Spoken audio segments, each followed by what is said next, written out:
This is Kirsten Myers Story, about navigating breast cancer with clarity and courage.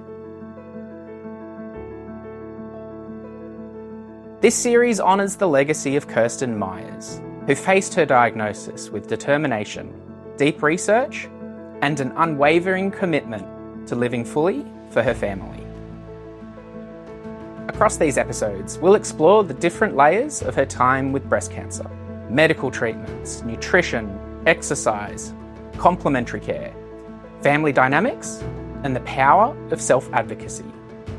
We'll bring you intimate conversations with her loved ones and informative discussions with her care team and medical experts. This podcast shares the real stories, the lessons, the moments of strength and clarity.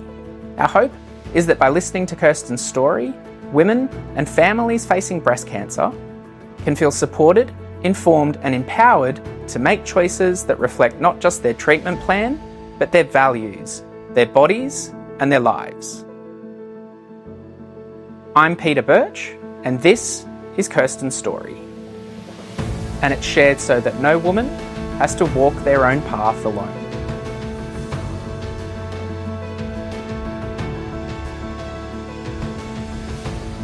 This podcast is intended to honour Kirsten's legacy and provide information that may help others feel informed and supported. Nothing you hear in this podcast should be taken as medical advice.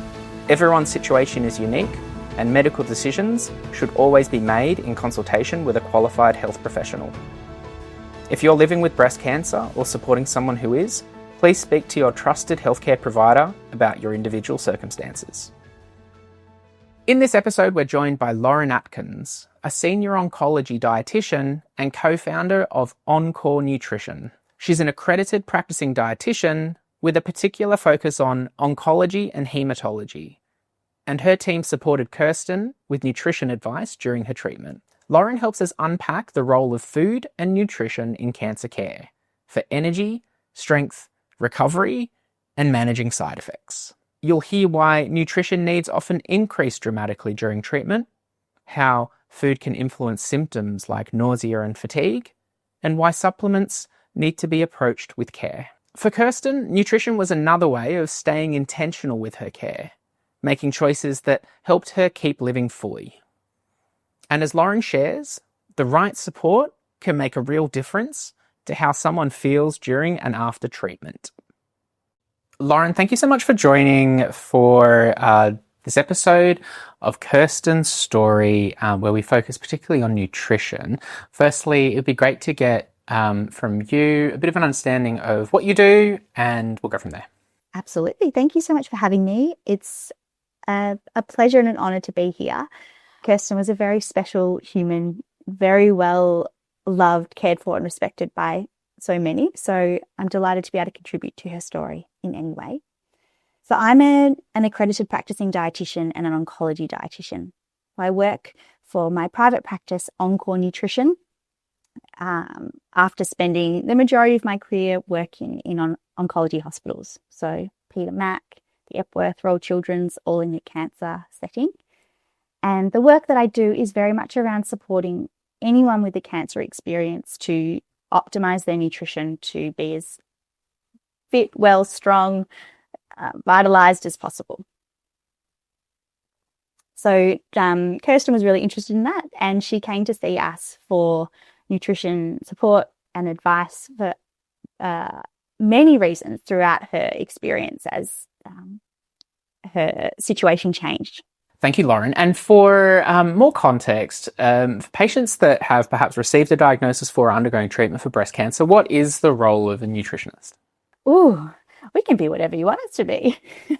So it can be really varied, and Kirsten's a really good example of the dynamic nature of nutrition and how it can support you at various phases of the cancer experience.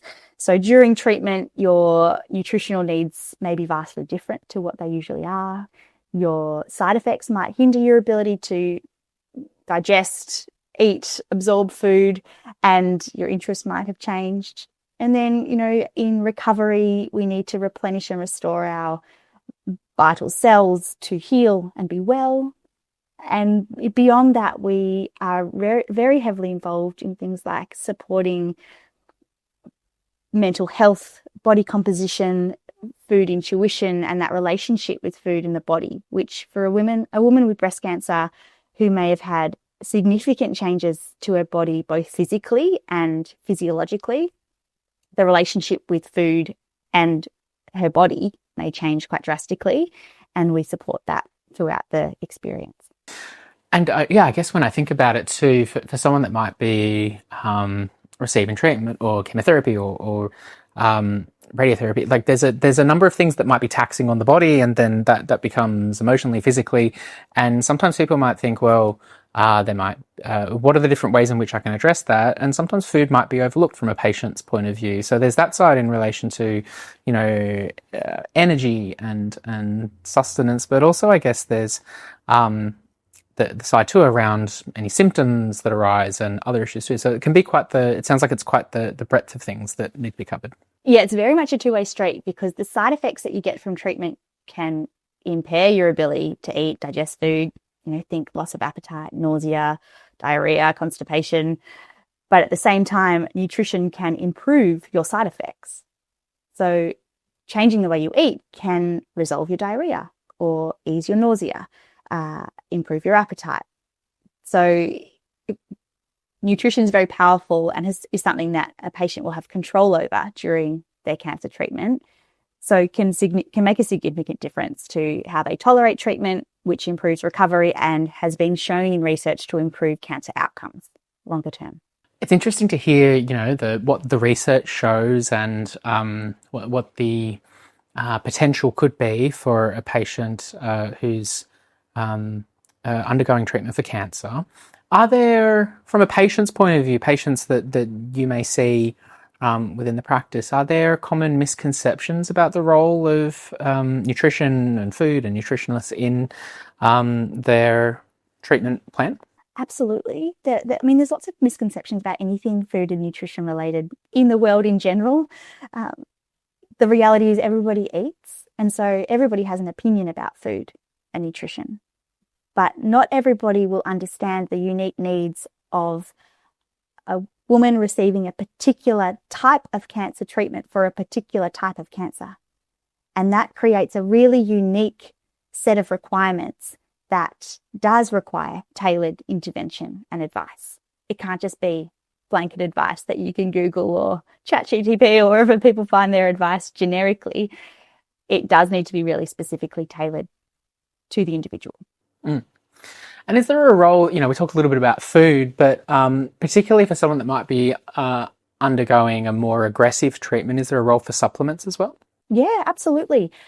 There needs to be consideration, and I don't like the word caution, but caution in some way for supplements, because there are absolutely contraindications for some supplements, and some vitamins, minerals, nutrients, phytochemicals and supplements that normally would be really healthy for a human can actually interfere with common cancer treatments. So one example of that would be antioxidants. Now, Pete, you've probably heard of antioxidants. They're very well known to be very healthy. They help to repair cell damage and they improve our health overall. The challenge is when someone is having radiotherapy or particular types of chemotherapy, we are actively trying to damage cells. And so having high doses of antioxidants circulating in the body can protect cells from that damage, including, theoretically, protect the cancer cells from that damage. And so things like vitamin C, vitamin A, vitamin E, having large amounts of those during radiotherapy or some chemos is contraindicated, is not a good idea, because of that theoretical risk we could be protecting the cancer cells from the active intentional damage. It sounds to me there are so many moving parts across the care team, and on one side, in that particular example, a patient may, and of course they feel like they're doing the right thing. Everything that the patient's trying to do is to be the best versions of themselves. How, from your perspective, where you may get, just the particular information from a patient's point of view, and I guess there are avenues to engage with the care team. How do you go about ensuring you can provide, I guess, a holistic or another term, a way to have the full picture for a patient when you're just looking through a particular lens? Such a good question. And I tell you what, I ask that many questions. So you've got to really poke and inquire and be curious about so many elements of an individual's life and their nutritional profile. We look at a person's dietary intake, we look at their blood chemistry, we look at their body composition, we look at their past history, their medications, their side effects, their bowel habits, their sleep profile. There are so many elements that we utilize to inform the advice that we provide. And, that allows us to make good decisions about which supplements are safe and beneficial and which supplements we actually need to cease for now, and we can add them back in at a later stage if there's good evidence to support that they'll be helpful. And, we're in an age where there's a lot of information available online, and there's a lot of good information, and there's also a lot of information that is not good. What advice do you give to patients when they're navigating, looking for answers, or perhaps doing their research to ensure they're finding good information and avoiding things that potentially could be harmful? Very good question. Quite a complex question in the sense that it's not a one size fits all, and it can't be. But I guess there are some certain red flags or warning signs if you were looking for advice that would be useful to be aware of. And there's probably a few I'll mention. The first is anything that describes a miracle cure or a secret remedy or something that sounds too good to be true. It's quite likely that it is too good to be true. If a product or a diet promotes or promises a quick fix or a cure, it's almost certainly not authentic and not based on evidence. One really interesting fact, Pete, is that about half of all approved cancer drugs are derived from natural products. So they're from plants, biological, sources. And so they used to be inspired by a plant, but now they're conventional treatment.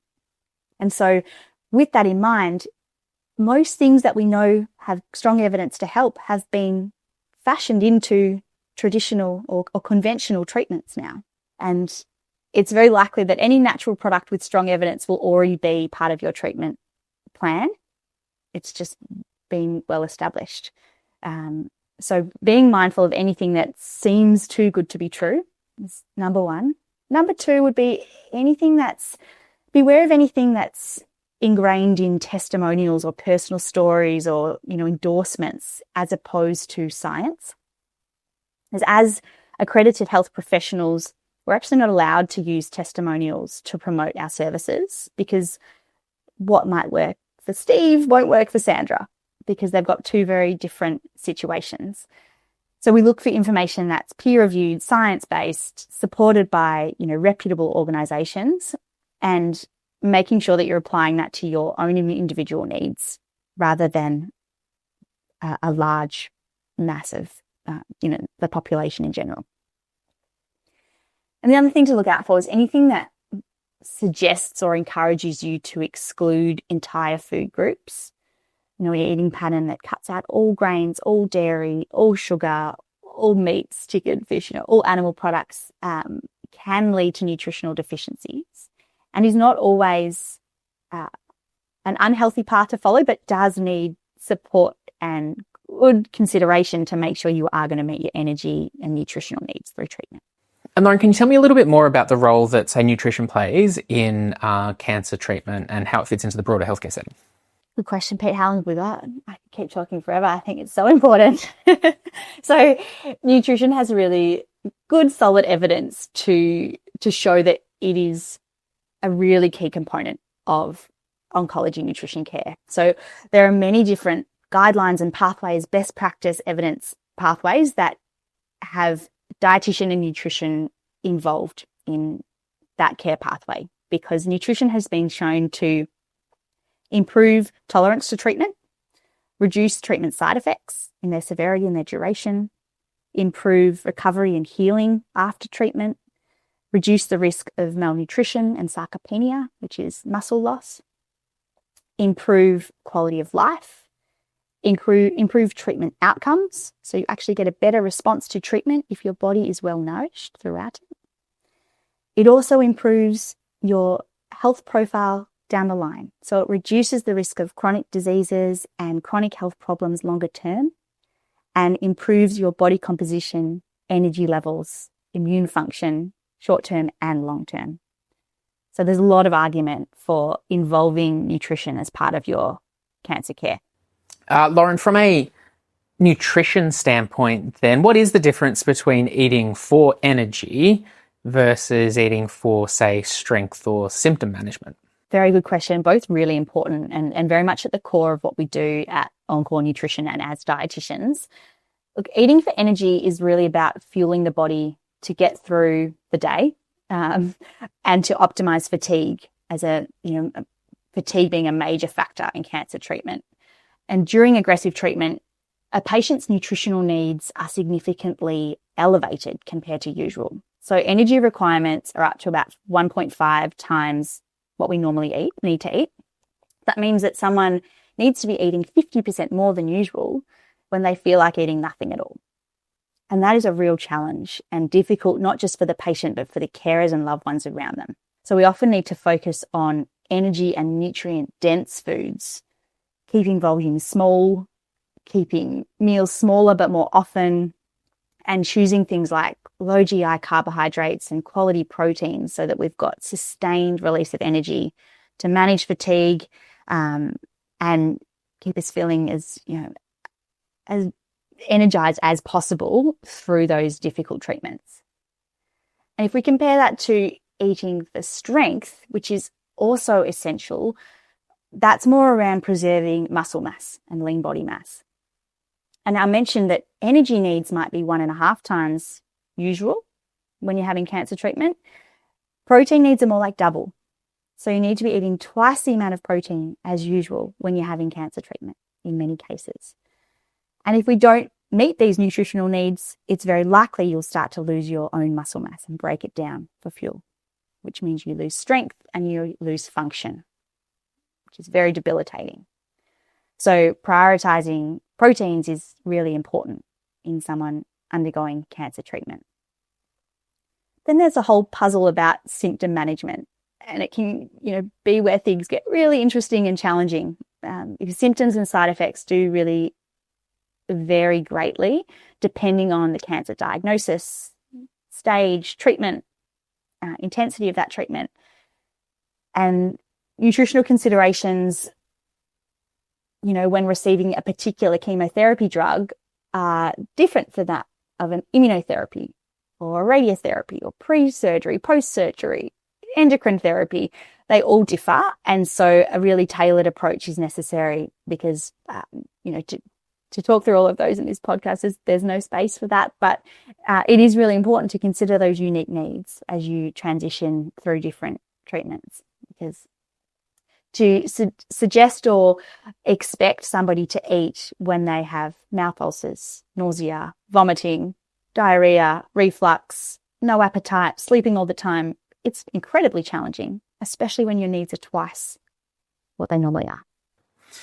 If I was to take, from the perspective of a patient who has breast cancer and has quite the multidisciplinary team, the different clinicians that they're seeing for different things, are there ever other times where the patient feels a little bit stuck in the middle, where, on one hand they want to do this particular thing but feel like it might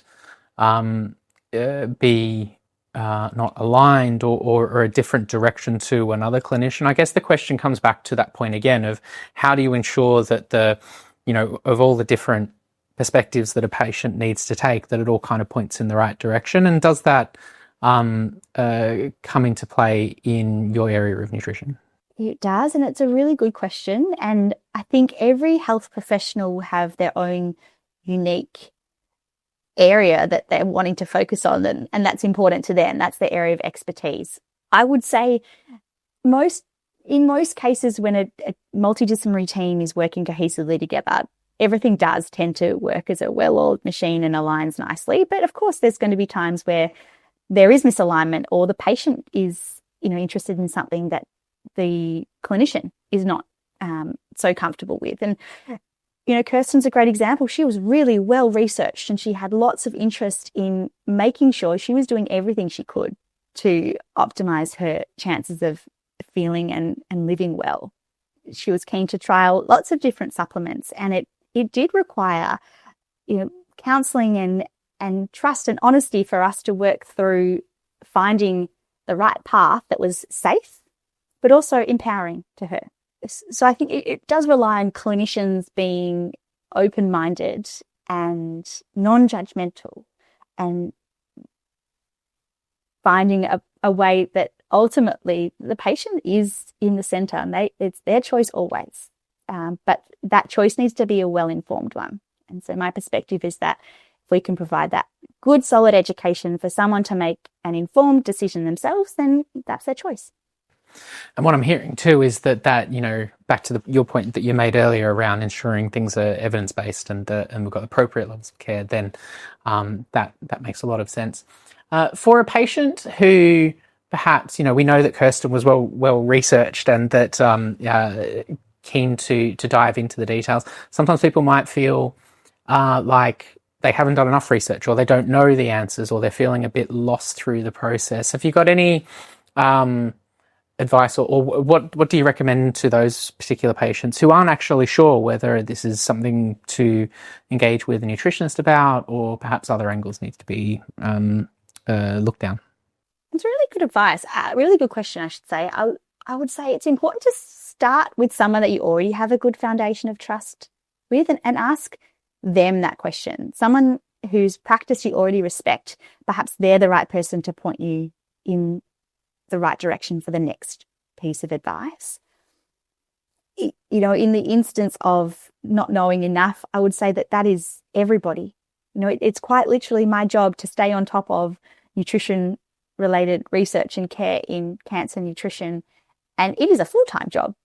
I work more than full-time hours to make sure I'm understanding that and keeping on top of it. So how could anybody else do so? It doesn't matter how motivated you are. The world of nutrition science and oncology is massive and confusing. So I think the expectation to be all over it is an unfair and unreasonable one, and you do need support to feel in control of that. And there'll be some answers we won't know. And nutrition science is dynamic. It might change. What was right 2 years ago might be different in the next 2 years. And what was important for you and necessary during chemo might be very different to what it is on endocrine therapy or during radiation or post-surgery. And is there any other final reflections or things you would hope that someone takes away from us sharing Kirsten's story? I think Kirsten was a really good example of somebody who went and sought out support for herself, but still kept herself in the centre, and she made all of her decisions intentionally.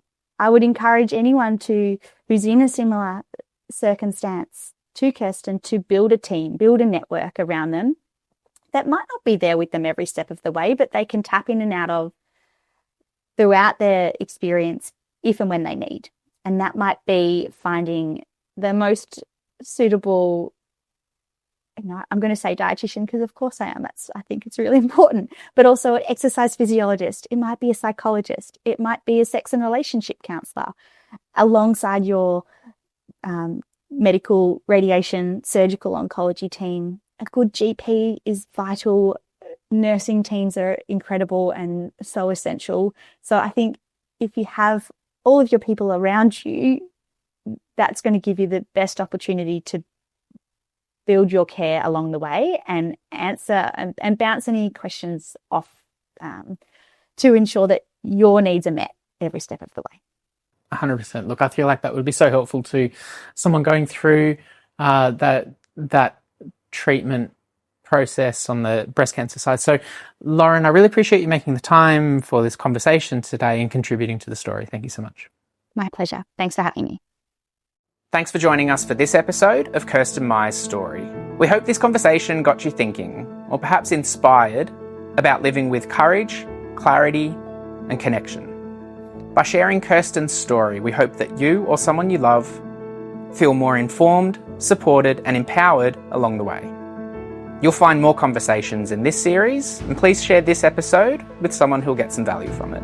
Through these conversations and the village around her, Kirsten's story continues.